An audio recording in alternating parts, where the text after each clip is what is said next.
Co-presented by Vimal. बोलो जुबान केसरी. पुढची बातमी आहे. नाशिकच्या धर्मांतरण आणि लैंगिक शोषण प्रकरणामध्ये निदा खानला अटक झाली आणि तिला लपवून ठेवणाऱ्या एमआयएमच्या नगरसेवकावर देखील गुन्हा दाखल झाला.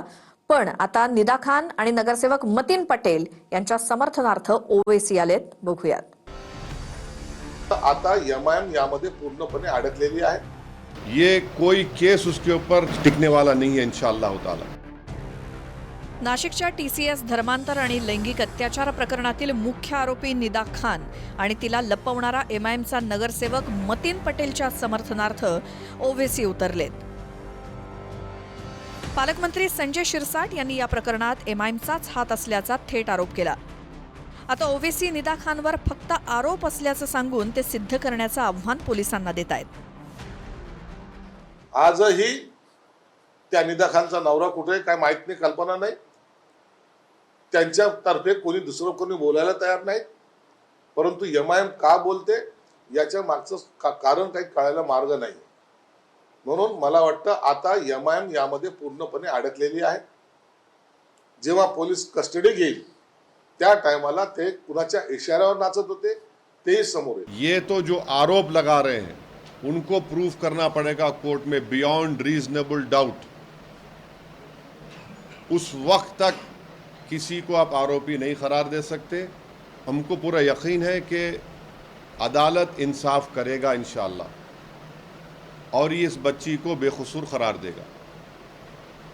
ये कोई केस उसके ऊपर टिकने वाला नहीं है इंशाअल्लाह ताला. फरार निदा खान ही छत्रपती संभाजीनगरमध्ये एमआयएमचा नगरसेवक मतीन पटेलच्या घरात लपली होती. पोलिसांनी शुक्रवारी मध्यरात्री छापा टाकून तिला अटक केली. याच मतीन पटेलचे कथित आक्षेपार्ह व्हिडिओ सोशल मीडियात व्हायरल झालेत. तरुणींचे अश्लील व्हिडिओ रेकॉर्ड करून मतीन पटेल ब्लॅकमेल करत असल्याचा आरोप आहे.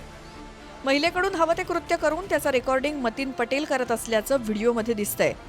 अशाच पद्धतीनं अनेक तरुणी आणि महिलांचे व्हिडिओ रेकॉर्डिंग केल्याचा संशय पोलिसांना आहे. पोलिसांनी मतीन पटेलचा मोबाईल देखील जप्त केलाय आणि निदा खानच्या प्रकरणात अटकेचीही शक्यता आहे. हे स्पष्टपणे दिसतं आहे की निदा खान यांना लपवून ठेवण्यामध्ये एमआयएमचे नगरसेवक यांचा हात होता. त्यांच्या पाठीमागे कोण कोण होतं हे देखील शोधून काढलं जाईल. अशा प्रकारे कन्व्हर्जन रॅकेटमध्ये ते इन्व्हॉल्ड आहेत का, कन्व्हर्जन रॅकेटला ते मदत करतायत का, त्यांचा आशीर्वाद त्याला आहे काय, सगळं शोधलं जाईल. आपको कैसा मालूम हम छुपा के रखे? अरे इल्जाम लगा जी, इल्जाम लगा. आप अगर आपकी बात सच है तो फिर मालेगांव का जजमेंट गलत है.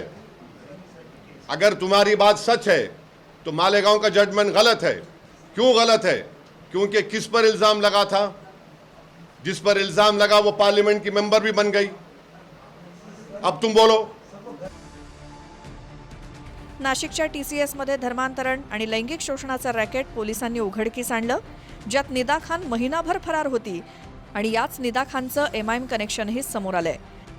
ज्याला जलिलांपासून ते ओवेसी फक्त आरोप म्हणतायत, आता पुराव्यांसह आरोप सिद्ध करण्याची जबाबदारी पोलिसांची आहे. छत्रपती संभाजीनगरहून संजय सरोदेसह चंदन पुजाधिकारी, TV9 Marathi, Nashik. Co-presented by Vimal. बोलो जुबान केसरी.